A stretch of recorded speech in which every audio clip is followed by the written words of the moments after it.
Hi, and welcome back to another part in the series Java by Example. And today we're going to continue our example of the invoice creation. And last time we created a bit of a header, and in this header we did a small logo that we put up in the left corner, and we also printed the company information for the company issuing the invoice. And today we are going to continue to create this invoice and try to create the other parts of the header, the actual information on what invoice number it is, and also the invoice date, and perhaps even who's gonna get the invoice and so on. But before we start with that, we are going to do some refactoring. So as we see in this example here, we have a lot of reoccurring statements when we create these. So I think we should create a new class. See here, we can create a, what do we call it? We should call it an see, document, could be some kind of util class. It could be PDF printer, perhaps. We call that PDF printer Java, and class PDF printer. And then we have a constructor for this. I think we should be good. So constructors don't have any return values, and this printer, I think it should take a resource. So let's get back to our app. So I think it should take this content page stream as a resource, contents, and it should also take a font. Call that font, and I think an int of size as well. So when we create these rows here, we should all the time only be interested in saying what line number we should print on and what text. So public void put text, and then we could have an int value for the x and an int value for the y, and also the string of the text to show. Then we could put all these rows down here and say that we should do these. We change this show text to text. We have our x value, our y value, and this should be font size, and this should be the font, and we can keep contents. And then we have to create all these private variables that we want to use in this file. So we want this contents, we want the font, and we also want the font size. So we can change this to font size as well. So now these should be defined in the put text. We need to assign them as well. This font equals font, this font size equals font size. So that should be fine for our printer. So let's try to use this. And that should cut down a lot on the repeating aspects of this. So we create a PDF printer, object, we need 2 of those.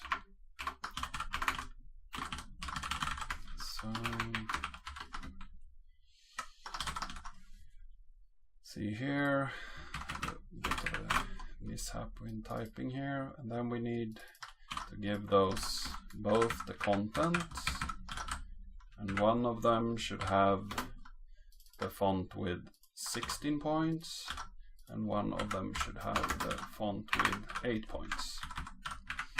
So we call this header printer, and this is the text printer. So header printer, what did I call that function? Put text. Put text. We take these values, put them there, and we take the string and put that there. Then we should be able to remove all these rows. And the second one, we need just to change all these values so that we get a function out of that. And we do the same with all the rows below here. So this little refactoring could make the code very much more readable and remove a lot of the extra noise that we have introduced by using PDFbox. So this should be all that is needed to print the text that we had earlier. So let's see if we can compile this and package. Oops, typo. See here. If it compiles, sadly it didn't. And did I use this wrong type? Yeah, it's a PDF font, of course. So let's change that. The font class is actually available, and it's a part of Java, the standard Java libraries. So if you need a font any time, you could use that to read fonts and use fonts. Some of the swing classes in Java uses fonts. And then I think we need to give this package as well. It's in the org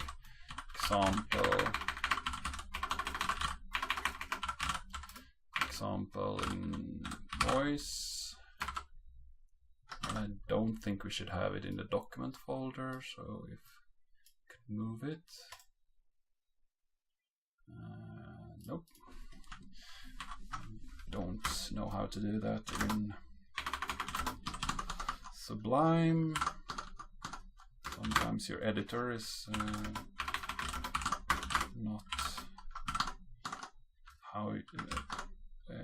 not doing what you like all the way, but go back to our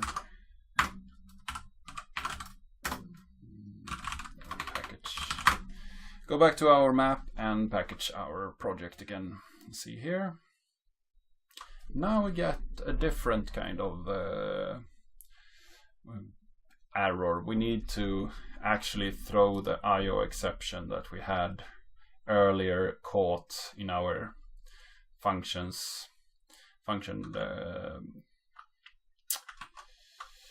over on in the application. We talked a lot about handling exceptions down here. So the same goes for this function here. It will also throw exceptions when something happens. But we could, as you see here, use this simple declaration that tells Java that this specific method in this class will perhaps throw an exception. So if you put this on a method, it might not throw an exception. It could be that you have an extra declaration that is actually not needed. So Java is not checking that there is an instance of something inside of your method that throws this value. But the other way around is true, that if the method somewhere throws an exception, Java will tell you that, and the Java application will not compile. So you have to put a throws on your method if something inside of that method actually throws something. So you could propagate that throw further up your code chain, and somewhere in your code you must handle your throws. There are some specific throwables that you should not handle, and those are the runtime exceptions. And the runtime exceptions, it goes directly to the VM, and it's handled by Java. To, for instance, if you get an Java memory out of memory exception, then that should be handled by the VM, not by you. So let's see if we can compile this again. Probably we will have fixed that issue.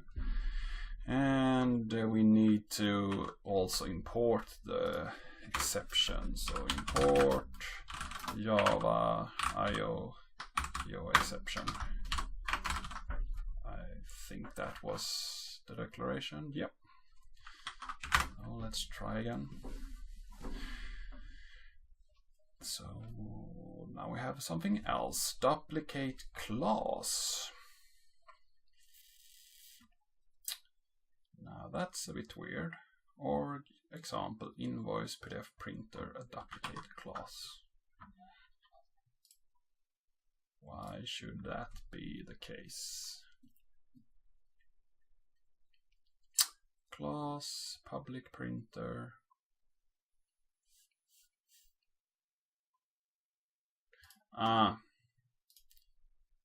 Didn't actually remove that one.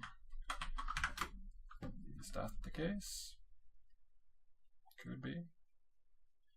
Yeah, of course, because I didn't edit the right file. Exception. So I have to keep in mind that I actually moved the file outside of Sublime, and then when I came back the file was missing, and I saved it, so I created the file again. And our package is assembling, and the tests were run, and everything was fine. So now we should be able to run our jar package here, and it's invoice jar with dependencies. It runs and creates our PDF file. If we run the PDF application again, we see that we have our text. But I see here that I have an error, because the second part of our text is actually the same size as the first part, and that's an error. But that could be that we have a copy-paste error.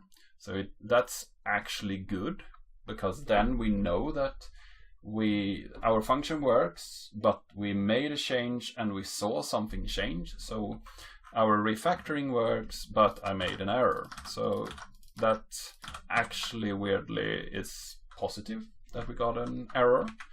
So we know that we didn't just do a refactoring, and the refactoring didn't work, and we didn't get a new file or something.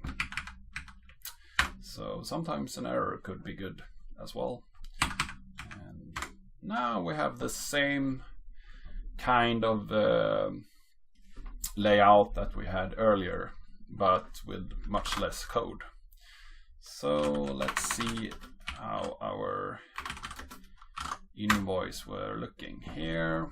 And then we should have a large capital text that says invoice in the upper right hand corner. So let's try to create that, and that should be in a different color as well. And our PDF printer function does not support colors yet, so this should be the invoice header printer perhaps. And we could say that it's 16 points, perhaps a bit larger, 20 points. This says invoice, and we need another X value. We need to be on the other side of the page. 400 might be a good positioning. Here. First we need to build it.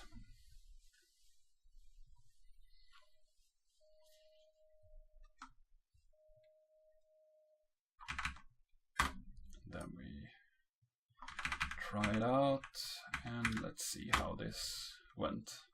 It wasn't that bad actually. I think that's quite good. We might push it a bit up again. Might throw it 50 pixels extra or 50 points extra over. But then we need an extra function here that either an extra function or an extra parameter to the contents.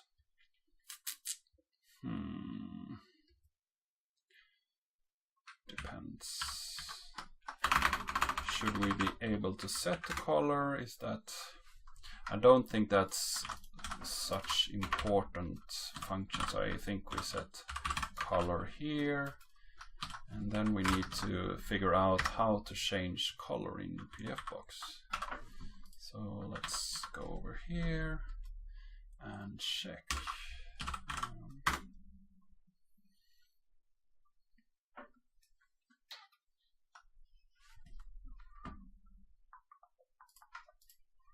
See here, PDFbox, color,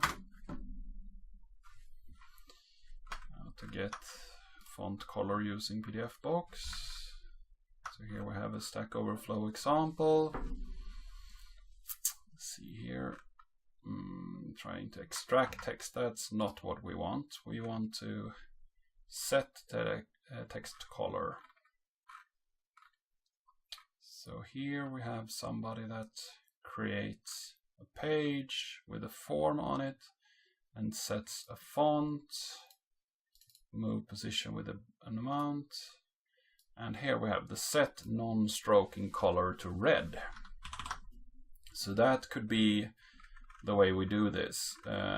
See here what kind of color is used. It's a simple AVT color, so that's good. And if we go back to the code again, so here we can say set color and just put a color there, and this should go inside of our printer. So public void set color, perhaps as we put the contents into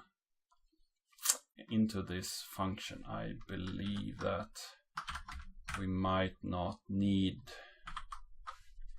to be that fancy about it, and we could actually just change the color on the content stream. The sad part is if we do that, then we will have to change the color back when we use a different class.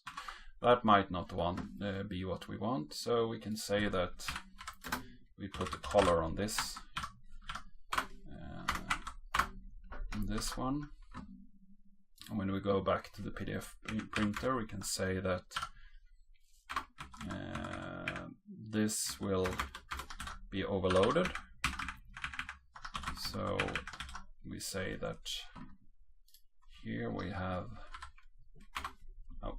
here down here we have a color attribute, and we set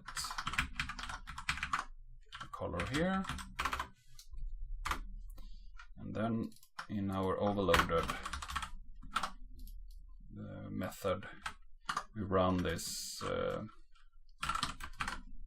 with the contents, font size, and then we put the color black. I believe the color black is available.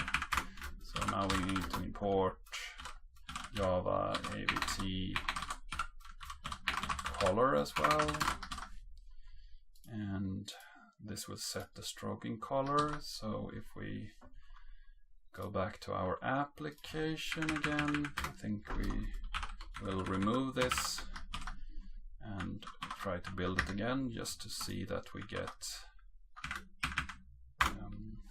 the color set again, the same black color, and we didn't because we forgot semicolon somewhere. Always remember the semicolons. See here, and we go. Oh, we still had an error. Can't find symbol. Class black. Okay.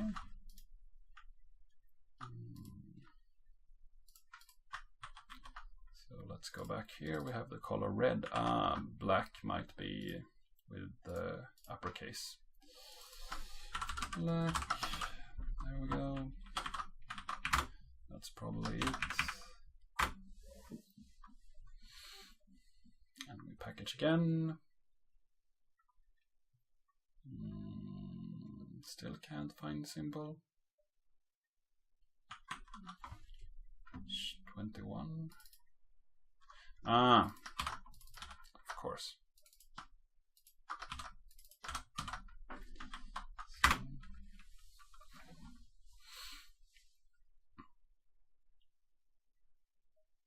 Unreported Java IO exception. So now we have an IO exception on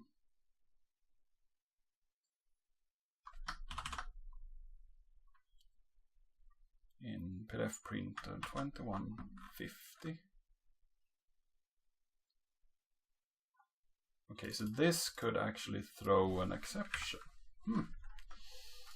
And then I think we will put this down by the other functions here. So we will clear the color issue out of the actual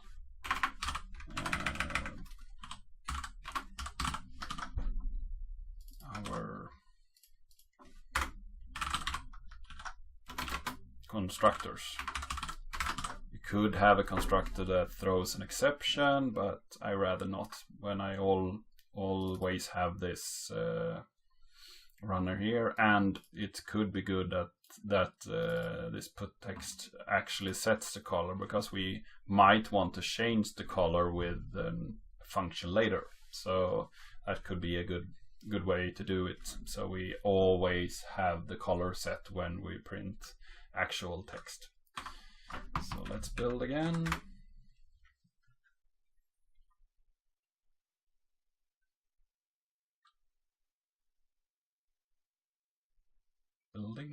Building.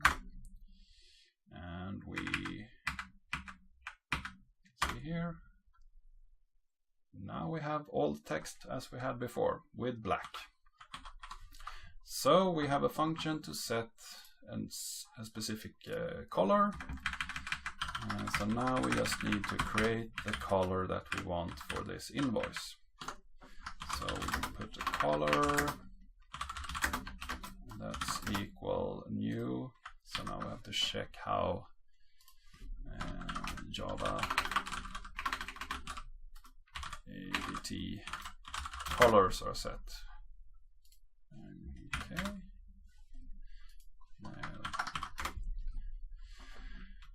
ABT color, it's not an address, it's an expression, but if we put something with a number of dots after, you get an expression, and that's not what we want. So we could actually create a color with either RGB or RGB with an alpha value. So let's see here, a good gray should be quite high. I guess these floating values are from 1 to 0 and 0 to 1, and then if we have 0 to 1, and a good gray scale should be around let's say 999 or perhaps even AAA in hex values. So that should be in the upper range of 0.8, maybe a bit lower, so 0.7, 0.8 somewhere. So we create a new color and we give it 0.7, 0.7, 0.7. So that should be some kind of gray, lightish gray. Might want to make it even lighter later,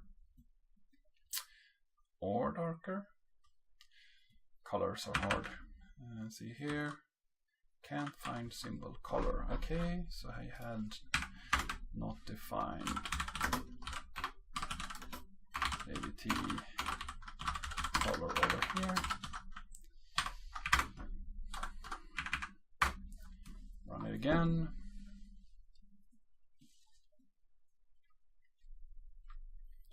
See here, constructor for double. No, we want a float value. So it can't wait. Could it take an int as well? See here? Yeah, it can take an int from 255. That's much better. Or at least it's more something that I'm more used to. Then we need a 180, 180, 180, I believe.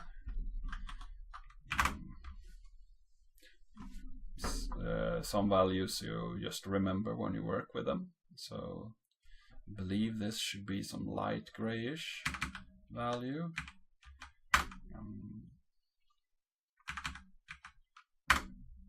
Yeah, that's pretty much what we wanted.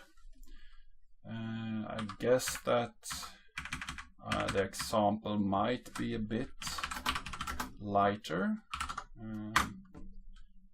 Yeah, it's a bit lighter. It might be 200. Yeah, we put 200. So we get it a bit light, even a bit lighter. And then we want to put some text below that. And that text actually comes from the header of the actual PDF. So now I think we should do some more refactoring. I think we should move all this extra information here that actually does the printing of the header information and put that into the header class. So we go back here and go into the header class, and I believe that I want a function called public print PDF.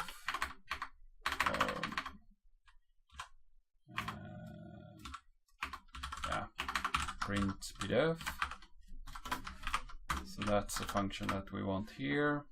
And to print the PDF, I actually want the content stream as an input argument to this function here. So we put content stream over here.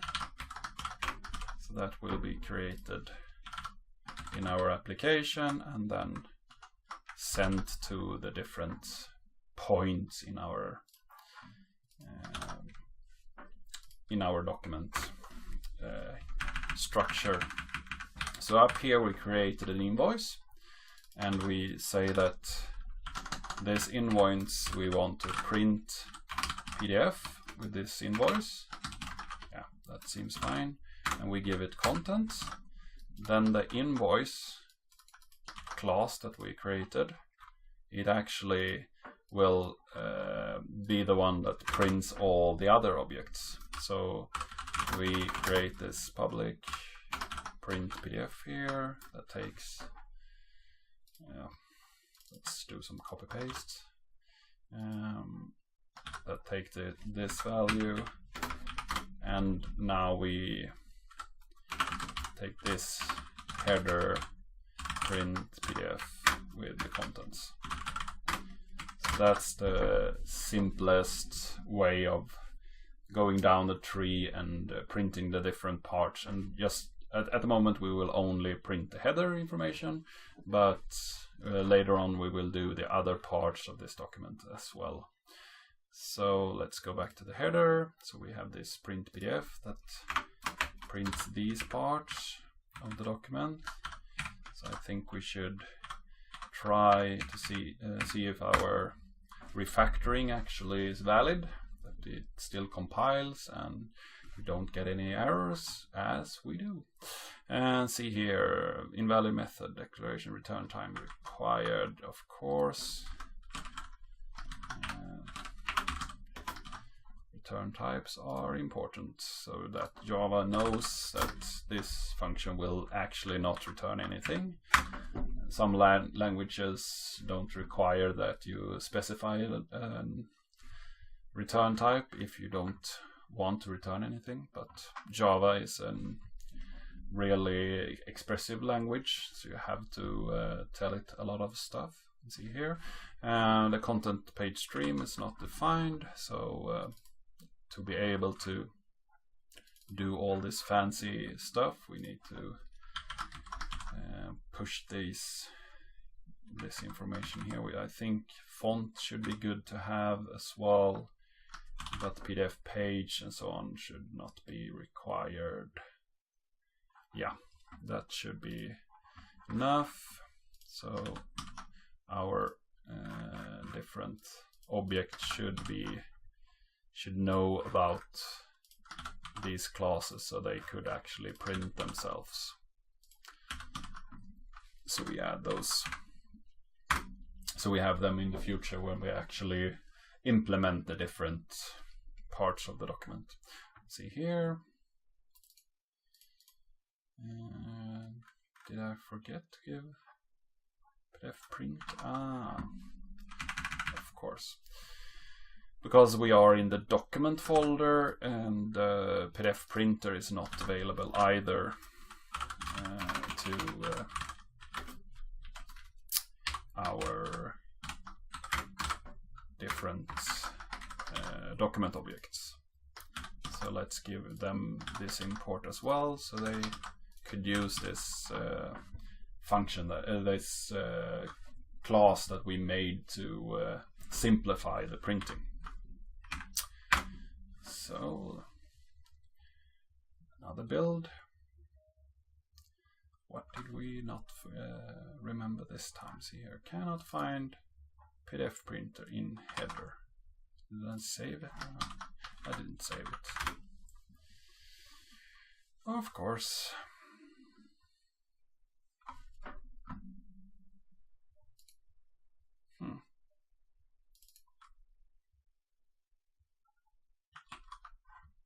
Header, I have the invoice org example invoice PDF printer.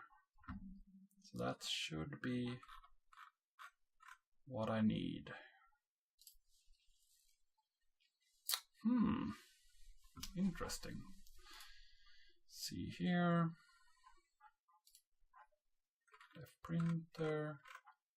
It's in the org example invoice. It's called PDF printer. So org example invoice.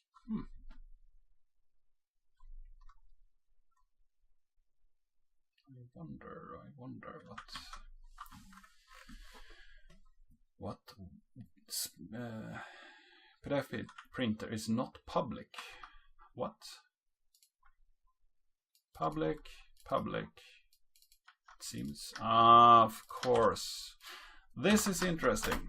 So here we can see what I did wrong. I created a class, and this class was, I didn't specify what kind of class this was. You could actually create private classes, protected classes, public classes, and package classes. And private classes is used only within the same file. So you could have a private class inside of another class, and then this private class is accessible. You could have public classes. Those are visible through different package boundaries, and you could see them everywhere.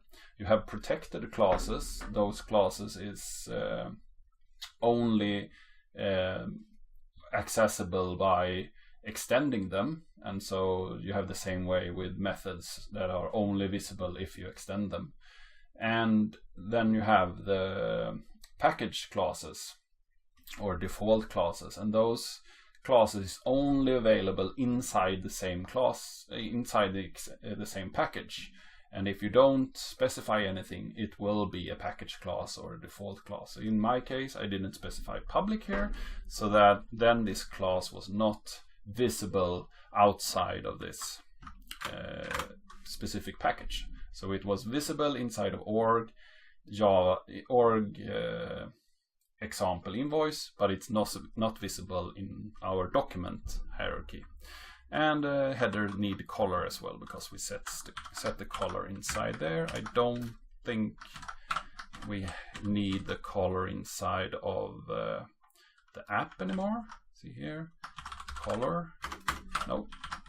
So we move this to header. I believe that header might be the only object class that require this color class. So now we have the EO exception that we need to handle. So now we need to throw this exception that we had earlier defined all the way back. So to make it simple for us, we will throw it backwards, so we will handle it in the application. You could at each stage in each method handle it separately if you want, but and that could give you the way, so give you some flexibility, so you could take a thrown exception and continue with your execution if you want to, if it actually breaks somewhere inside. But in my case, if the rendering of the PDF is failing somewhere inside of the document, I really want it to fail all the way. So I don't want a half printed document. That's not really a good implementation. I think we want a full document or nothing at all. So we need to throw it all the way back to our application and then stop execution. So now I think we have everything put inside. See here. Okay, of course we need to have these imported as well. Java IO exception. So now the invoice knows about it, and the header knows about it. Many of these errors could be handled by your IDE, so you don't have to do this many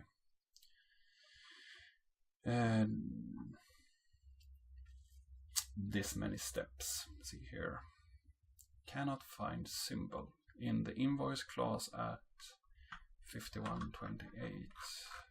So is that our new invoice class at 51? Okay, so it can't find our header. I believe that this header should be available. Print PDF contents should be available. This should be available. So what method print PDF, header of type.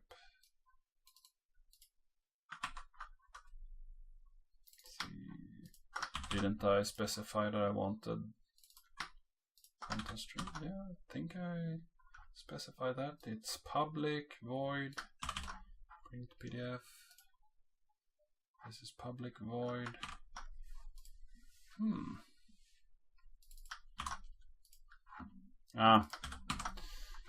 Separate case. So you need to have the same case. Of course, the method need to have the same name as when you actually call it. So Java is case sensitive. So now we have actually gone through all those errors, so we could actually run our application again. Oh, that's the So everything works again. We can still create our PDFs. So now let's do some small tweaking. We need to create some more texts here. So we can reuse our text printer. I think that 8 points should be good enough. And if we look at this, we need to put a date and an invoice number, and then we need to output the actual date information and the invoice number after that. So let's first create at about, let's go to 400 again, and put two rows at the lower point there, and then we say invoice date and invoice number. I think we could use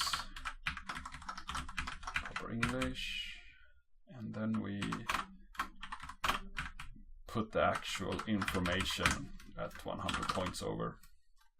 So here we have the invoice date, so we use our getter for invoice date string, so we get it in a nicely formatted date, and then we have this get invoice number, and that should also be a string value.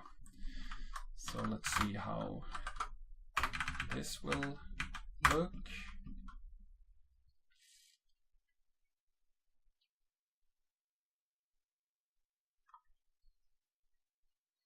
Compile this time, and yeah, that's pretty nice. I'd say that works for now. We have our invoice date and our invoice number printed from the actual document, our JSON document. So after this, we will try to create the block with the ship to and bill to addresses in the next video. So I really hope that you liked this video, and please share it with your friends, colleagues, and give it a like, give the video a like, and subscribe if you like some more of this kind of content. And I hope to see you in the next video.